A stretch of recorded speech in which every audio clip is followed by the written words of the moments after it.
నమస్తే. నేను మీ నంగి దేవేందర్ రెడ్డి. తెలంగాణకు పెట్టుబడులు తీసుకురావడమే లక్ష్యంగా ముఖ్యమంత్రి గారు, అట్లాగే మంత్రులు, సీఎస్ గారు, అట్లాగే సెక్రటరీసు చాలామంది కూడా అమెరికా పర్యటనకు వెళ్ళారు. అక్కడ బిజీగా గడుపుతున్నారు. మనం చూస్తూ ఉన్నాం. మినిట్ టు మినిట్ ప్రోగ్రామ్ నేను గత వీడియోలో కూడా టోటల్ షెడ్యూల్ ఏ రోజు ఎక్కడ ఉంటున్నారు, ఎవరిని కలుస్తున్నారనే దాని మీద కూడా నేను మీకు ఆల్రెడీ ఒక వీడియో రూపకంలో చేసి అందరికి పంపించాను. ప్రముఖ కంపెనీల ప్రతినిధితో సమావేశాలు నిర్వహించారు. రాష్ట్రానికి పెట్టుబడులు తీసుకురావడమే లక్ష్యంగా కూడా పనిచేస్తూ ఉన్నట్టు మనం చూస్తూ ఉన్నాం. ఆగస్టు 4వ తేదీన ముఖ్యమంత్రి హైదరాబాద్ నుంచి న్యూయార్క్ చేరుకున్నారు. అక్కడ ఎయిర్పోర్టుకు చేరుకోగానే మన కాంగ్రెస్ అభిమానులు, కార్యకర్తలు సీఎం గారికి ఘన స్వాగతం పలికారు. ఆ తర్వాత రోజున చాలామంది ఎన్ఆర్ఐలతో సమావేశమయ్యారు. పుట్టిన గడ్డ రుణం తీర్చుకోవడానికి పెట్టుబడులతో రావాలని తెలుగు ప్రజలు సీఎం పిలుపునిచ్చారు. ఈ సమావేశంలో ఆయన ప్రజాప్రభుత్వం అధికారంలోకి వచ్చిన తర్వాత తీసుకున్న నిర్ణయాలపై ఇక్కడ ఎన్ఆర్ఐ డయాస్పోరా మీద మాట్లాడారు ముఖ్యమంత్రి గారు. ముఖ్యంగా బేగరి కంచె వద్ద నిర్మించబోతున్న కొత్త నగరం గురించి, మూసీ రివర్ ఫ్రంట్ అభివృద్ధి గురించి, రాష్ట్రంలో అమలవుతున్న సంక్షేమంపై ఎన్ఆర్ఐలతో సీఎం గారు ముచ్చటించారు. అందరితో చాలా సరదాగా గడిపారు. ప్రజాపాలనపై విశ్వాసం ఉంచి రాష్ట్రానికి పెట్టుబడులతో రావాలని, పెట్టిన ప్రతి రూపాయికి ప్రతిఫలం వచ్చేలా ప్రభుత్వ విధానాలు ఉంటాయని ప్రవాస పెట్టుబడిదారులకు ముఖ్యమంత్రి గారు హామీ ఇవ్వడం కూడా జరిగింది. ఇక 3వ రోజు నుంచి సీఎం పెద్ద కంపెనీల ప్రతినిధులతో భేటీ అవ్వడం ప్రారంభించారు. తర్వాత మనం చూసాం, రోజు ఒక బిగ్ కంపెనీస్తో మీటింగ్ చేశారు. ముఖ్యంగా తెలంగాణకు పెట్టుబడులు ఒప్పందాలపైనే ఫోకస్ పెట్టారు. పలు కంపెనీల్లో ఒప్పందాలు కూడా జరిగాయి. మనం చూసాం ఎంఓఎస్ ఏ కంపెనీలతో కూడా. ఇందులో ముఖ్యంగా చెప్పుకోవాల్సి వస్తే ప్రముఖ ఐటీ కంపెనీ కాగ్నిజెంట్ గురించి. కాగ్నిజెంట్ కంపెనీ తెలంగాణకు భారీ విస్తరణకు రెడీ అయింది. హైదరాబాద్లో దాదాపు 15,000 మందికి ఉద్యోగాలు కల్పించేలాగా సుమారు 10 లక్షల చదరపు అడుగుల విస్తీర్ణంలో కొత్త సెంటర్ నెలకొల్పనున్నట్లు ఆ కంపెనీ అధికారికంగా కూడా ప్రకటించిన విషయం మనందరికీ తెలిసిందే.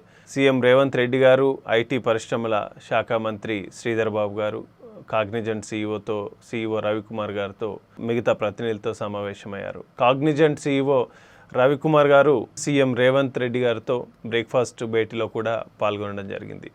ఈ మీటింగ్లోనే కాగ్నిజెంట్ విస్తరణ ఒప్పందం కూడా కుదిరినట్టు మనకు ఉన్నటువంటి సమాచారం. హైదరాబాద్ సహా తెలంగాణ వ్యాప్తంగా ఐటీ రంగానికి మరింత అనుకూలమైన వాతావరణం కల్పించేందుకు కాంగ్రెస్ ప్రభుత్వం కృతనిశ్చయంతో ఉందని రేవంత్ రెడ్డి గారు తెలిపారు. కాగ్నిజెంట్ కొత్త సెంటర్ ఏర్పాటుతో ప్రపంచ టెక్నాలజీ కంపెనీలన్నీ హైదరాబాద్ను తమ ప్రధాన గమ్యస్థానంగా ఎంచుకుంటాయని ఈ సందర్భంగా సీఎం ఆశాభావం వ్యక్తం చేశారు. కాగ్నిజెంట్ కంపెనీకి అవసరమైన సహకారం అందిస్తామని కూడా, కొత్త సెంటర్ ఏర్పాటుతో వేలాది మంది యువతకు ఉద్యోగాలతో పాటు రాష్ట్ర ఆర్థిక వ్యవస్థపై సానుకూల ప్రభావం ఉంటుందని సీఎం తెలపడం జరిగింది. అటు టెక్నాలజీ ఇన్నోవేషన్ హబ్గా సత్తా చాటుకుంటున్న హైదరాబాద్లో తమ కంపెనీ విస్తరించటం సంతోషంగా ఉందని కాగ్నిజెంట్ సీఈఓ రవికుమార్ గారు ట్వీట్ కూడా చేశారు. హైదరాబాద్లో నెలకొల్పే కాగ్నిజెంట్ కొత్త సెంటర్ ప్రపంచవ్యాప్తంగా ఉన్న తమ క్లయింట్లకు మెరుగైన సేవలు అందించేందుకు ఉపయోగపడుతుందని ఆయన వెల్లడించడం కూడా చూసాం మనం. కాగ్నిజెంట్ డీల్ తర్వాత అమెరికాకు చెందిన ప్రముఖ కంపెనీ వాల్ష్కర్రా హోల్డింగ్స్ ప్రతినిధులతో సీఎం రేవంత్ రెడ్డి బృందం సమావేశమైంది. తెలంగాణ ప్రభుత్వం ఆధ్వర్యంలోని వీహబ్లో 42 కోట్ల పెట్టుబడులు పెట్టడానికి ఆ సంస్థ ముందుకు వచ్చింది. రాబోయే 5 ఏళ్లలో మరో 839 కోట్ల రూపాయల పెట్టుబడులను పెట్టనున్నట్లు ఆ సంస్థ ప్రతినిధులు తెలిపారు. ఈ ఒప్పందంతో తెలంగాణలోని మహిళా పారిశ్రామికవేత్తలకు పెద్ద ఎత్తున ప్రోత్సాహం లభించే అవకాశం కనిపిస్తుంది. ఆ తర్వాత ఇండియా కౌన్సిలర్ జనరల్తో లంచ్ మీటింగ్లో సీఎం పాల్గొన్నారు. లంచ్ తర్వాత మరికొన్ని కంపెనీల ప్రతినిధులతో సమావేశమయ్యారు. అంతకుముందు ప్రపంచంలోని అతిపెద్ద స్టాక్ ఎక్స్చేంజ్, అమెరికా ఆర్థిక వ్యవస్థ అత్యంత కీలకంగా ఉన్న న్యూయార్క్ స్టాక్ ఎక్స్చేంజ్ను సీఎం రేవంత్ రెడ్డి గారు, అట్లాగే శ్రీధర్ బాబు గారు సందర్శించారు. అలాగే asset management technology services, advanced data ఆపరేషన్స్లో ప్రముఖ కంపెనీ అయిన ఆర్సీసీఎం హైదరాబాద్లో తమ కంపెనీ ఏర్పాటుకు అంగీకరించింది. ఆ కంపెనీ సీఈఓ గౌరవ్ సూరి, ఇతర ప్రతినిధులతో సీఎం రేవంత్ రెడ్డి గారు, ఐటీ శాఖ మంత్రి శ్రీధర్ బాబు గారు జరిపిన చర్చల్లో ఈ మేరకు ఒప్పందం కుదిరినట్టు మనకున్నటువంటి సమాచారం. తెలంగాణ ప్రభుత్వం ముఖ్యమంత్రి రేవంత్ రెడ్డి గారు అందిస్తున్న సహకారంతో తమ సేవలను మరింతగా విస్తరిస్తున్నట్లు కంపెనీ తెలిపింది. అంతర్జాతీయ స్థాయిలో అవసరమైన సదుపాయాలకు అనుగుణంగా హైదరాబాద్లోని గొప్ప టాలెంట్ ఫోర్స్ సహజ రీతిలో ఉండే లొకేషన్, నైపుణ్యం కలిగిన ఉద్యోగులకు లభ్యత కారణంగా హైదరాబాద్లో డేటా సొల్యూషన్ సర్వీస్ను అభివృద్ధి చేస్తున్నామని CEO గౌరవ్ సూరి తెలిపారు. ఇక వచ్చే 2 ఏళ్లలో హైదరాబాద్లో 500 మంది అత్యాధునిక సాంకేతిక నైపుణ్యం కలిగిన వారికి ఉద్యోగాలు లభించనున్నాయి. ఈ కంపెనీ తన సేవలను విస్తరణ చేపడుతున్నందుకు ముఖ్యమంత్రి రేవంత్ రెడ్డి గారు కంపెనీ ప్రతినిధులను అభినందించారు. కంపెనీకి తమ పూర్తి సహకారం అందిస్తామని వారు తెలిపారు. ఇక మరో కంపెనీ సైతం తెలంగాణలో పెట్టుబడులు పెట్టేందుకు ముందుకు వచ్చినట్టు ఆల్ స్టార్టప్స్కి సొల్యూషన్ అందించే ట్రైజిన్ టెక్నాలజీస్ హైదరాబాద్లో ఆల్ ఇన్నోవేషన్ డెలివరీ సెంటర్ని ఏర్పాటు చేయనున్నట్లు ఆ కంపెనీ ప్రకటించింది. సీఎం రేవంత్ రెడ్డి గారు, ఐటీ మంత్రి శ్రీధర్ బాబు గారి సమక్షంలో ట్రైజిన్ కంపెనీల ప్రతినిధులు ప్రత్యేకంగా సమావేశమయ్యారు. 6 నెలల్లో కార్యకలాపాలు ప్రారంభిస్తామని కంపెనీ ప్రతినిధులు తెలిపారు. 3 ఏళ్లలో 1000 మందికి ఉద్యోగాలు శిక్షణ ఇవ్వనున్నట్లు కంపెనీ వెల్లడించింది. మరోవైపు స్వచ్ఛ బయోలిగ్నో సెల్యులోసిక్ బయోఫ్యూయల్స్ మ్యానుఫ్యాక్చరింగ్ కంపెనీ తెలంగాణలో 250 KLPD అంటే కిలోలీటర్ పర్ డే బయోఫ్యూయల్ ప్లాంట్ కోసం ప్రణాళికలను ప్రకటించింది. ఇందుకోసం 1000 కోట్ల పెట్టుబడి పెట్టనున్నట్లు ఆ కంపెనీ వెల్లడించింది. ఈ ప్రాజెక్టు ద్వారా 500 మందికి ఉద్యోగాలు సృష్టించడమే కాకుండా తెలంగాణ అభివృద్ధికి తోడ్పడుతుందని కూడా వారు ఆశాభావం వ్యక్తం చేశారు. ఇక అంతర్జాతీయంగా పేరొందిన ఆరోగ్య సంస్థ HCA హెల్త్ కేర్ హైదరాబాద్లో ప్రపంచ సామర్థ్య కేంద్రం అంటే గ్లోబల్ క్యాపబిలిటీ సెంటర్ను ఏర్పాటు చేయనుంది.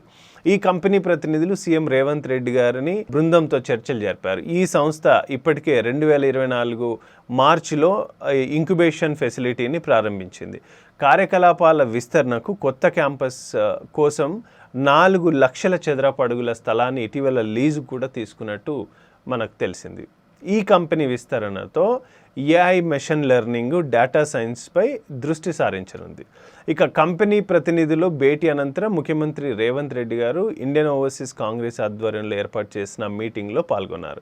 తెలంగాణ అభివృద్ధి గురించి తన ప్రణాళికను వివరించారు. మా పోటీ చెన్నై, బెంగళూరుతో కాదని ప్రపంచంతోనే పోటీ పడతామని రేవంత్ రెడ్డి గారు స్పష్టంగా తెలిపారు. అంటే మనం ఈ వ్యాఖ్యలతో అర్థం చేసుకోవచ్చు, సీఎం గారికి అటు హైదరాబాద్ నగరం కావచ్చు, తెలంగాణ రాష్ట్ర వ్యాప్తంగా కావచ్చు, అభివృద్ధి పట్ల ఆయనకు ఉన్నటువంటి విజ్డమ్ ఏంటనేది. లేకపోతే ఇంత ఖచ్చితంగా దేశంలోని ఇతర నగరాలతో కాదు ప్రపంచంతోనే పోటీ పడతామని చెప్పారంటే రాష్ట్ర అభివృద్ధి పట్ల సీఎం గారికి ఎన్నో ప్లాన్స్ ఉన్నాయని మనకు చాలా క్లారిటీగా అర్థమవుతుంది. ఇవన్నీ అమలు చేసి నిజంగానే ప్రపంచంతో పోటీ పడేలా చేస్తారనే విశ్వాసంతో మనమందరం ఉన్నాం.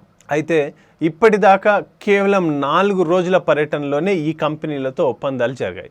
ఇప్పటికే అనేక కంపెనీల పెట్టుబడులు పెట్టేందుకు ముందుకు వచ్చాయి. ఇంకా ఎన్నో కంపెనీలతో భేటీ అవ్వాల్సి ఉంది. సెమీ కండక్టర్స్ తయారీ రంగం కావచ్చు, డేటా సెంటర్ల ఏర్పాటు కావచ్చు, ఇలా అనేక కంపెనీల సమావేశాలు జరగాల్సి ఉంది. సో ఇంకా 1000 కోట్ల పెట్టుబడుల అంశంపై ఈ పర్యటన పూర్తి అయ్యేలోపు తెలియాల్సి ఉంది. మొత్తంగా తెలంగాణకు పెట్టుబడుల లక్ష్యంగా సీఎం రేవంత్ రెడ్డి గారి బృందం అమెరికా పర్యటనలో కొనసాగుతుందని చెప్పడంలో ఎలాంటి సందేహం లేదు. పలు కంపెనీల ప్రతినిధులు వరుసగా భేటీ అవుతూ పెట్టుబడులపై ఒప్పందాలు చేసుకుంటున్నారు. మరిన్ని కంపెనీలు మన రాష్ట్రంలో పెట్టుబడులు పెట్టాలని, మన తెలంగాణ యువతకు ఉపాధి అవకాశాలు లభించాలని నిజంగా మనస్ఫూర్తిగా కోరుకుందాం. అయితే కొంతమంది ప్రతిపక్ష నాయకులు ఈ కంపెనీ రైట్ ఆఫ్ అయింది, ఆ కంపెనీ రైట్ ఆఫ్ అయింది, ఈ కంపెనీ క్రెడిబిలిటీ లేదు అని చెప్పి ఏదో బట్టగాల్చి మీదేసే ప్రయత్నం చేస్తూ ఉన్నారు. అలాంటి మాటల్ని తిప్పికొడదాం.